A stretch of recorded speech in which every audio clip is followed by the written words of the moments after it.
என்ன பண்றான்?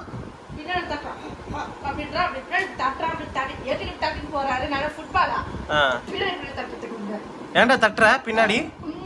எதுக்கு பின்னாடி அடிச்சுட்டு போத?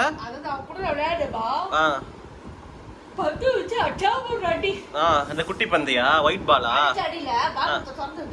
வாழ அடிட்டு இருக்கான்.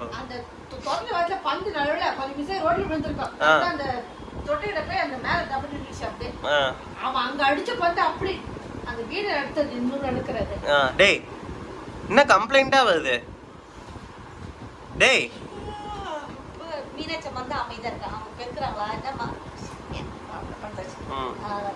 அமைதியா கேட்டுட்டு இருக்கா. நீ சொல்றதா முனைதான் பாத்துட்டு இருக்காங்க. என்னடா மீனாட்சி வந்தா பெருக்குனாங்களா? என்ன சொன்னாங்க மீனாட்சி அம்மா? வீடு பெருக்கி தொடச்சாங்களா சுத்தமா? நீ சுச்சு போய் வச்சு அதை கூட தொடச்சாங்க. அவங்க கேட்டாங்க யாருக்கு சுச்சு போய் வச்சிருக்குது இந்த பையனா அப்படின்னு. முன்னாள் 2 வாட்டி மாப்பிளசி தொடச்சு விட்டு போனாங்க அவங்க. நீ பண்ற காரியம் அதெல்லாம் வீட்டுக்கு உனக்கு ஒரு அறிவியல் உனக்கு? நீங்க தானே வீட்டுக்குள்ள புடிச்சு வச்சிருக்கீங்க. ஆர்மில சேர்த்து விட்டு முக்குத் வரதராஜ் இதுதானா அது? முக்குத் வரதராஜ். நீ முக்குத் வரதராஜா? கேடி வரதராஜ். முக்குத் வரதராஜ் கேடி வரதராஜ்.